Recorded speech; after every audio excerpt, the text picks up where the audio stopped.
PCS current news में अभी की खबर है, उच्च न्यायालय के मुख्य न्यायाधीश की नियुक्ति। हाल ही में केंद्र सरकार ने न्यायमूर्ति शील नागू को पंजाब एवं हरियाणा उच्च न्यायालय के मुख्य न्यायाधीश के रूप में नियुक्त किया है। बता दें कि इनकी नियुक्ति सुप्रीम कोर्ट की कॉलेजियम प्रणाली के आधार पर की गई है। इससे पहले न्यायमूर्ति शील नागू मध्य प्रदेश उच्च न्यायालय के कार्यवाहक मुख्य न्यायाधीश के रूप में कार्यरत थे। गौरतलब है कि यह एक साथ 2 राज्यों के मुख्य न्यायाधीश होंगे। चलिए अब जानते हैं सुप्रीम कोर्ट की कॉलेजियम प्रणाली के बारे में। यह न्यायाधीशों की नियुक्ति और स्थानांतरण की प्रणाली है जो संसद के किसी अधिनियम या संविधान के प्रावधान द्वारा स्थापित न होकर सर्वोच्च न्यायालय के निर्णयों के माध्यम से विकसित हुई है। यह भारतीय संविधान के अनुच्छेद 124 की धारा 2 और 217 क्रमशः सर्वोच्च न्यायालय और उच्च न्यायालयों में न्यायाधीशों की नियुक्ति से संबंधित है। सर्वोच्च न्यायालय के कॉलेजियम की अध्यक्षता सीजेआई द्वारा की जाती है तथा सीजेआई और सर्वोच्च न्यायालय के अन्य जजों की नियुक्ति भारत के राष्ट्रपति द्वारा की जाती है। चलिए अब देखते हैं कॉलेजियम प्रणाली का विकास के बारे में। कॉलेजियम प्रणाली का विकास। प्रथम न्यायाधीश मामला 1981।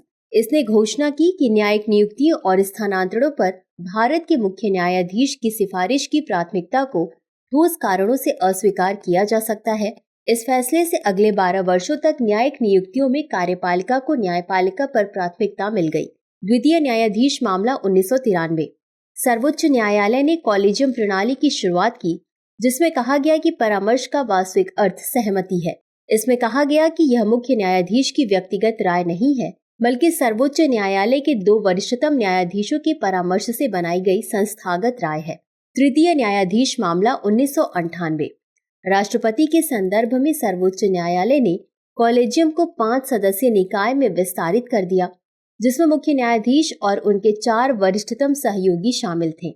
उदाहरण के लिए उच्च न्यायालय के न्यायाधीशों के स्थानांतरण के लिए। तो चलिए अंत में देखते हैं आज के अभ्यास प्रश्न को।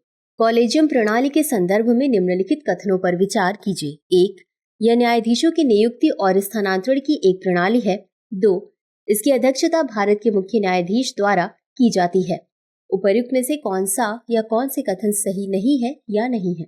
A केवल 1, B केवल 2, C 1 और 2 दोनों, D न तो 1 और न ही 2। इस प्रश्न का उत्तर कमेंट बॉक्स में जरूर दें। अभी के लिए बस इतना ही। धन्यवाद। डियर व्यूअर्स, अपने एग्जाम की तैयारी को और बेहतर करने के लिए हमारे चैनल को लाइक, शेयर और सब्सक्राइब करना न भूलें।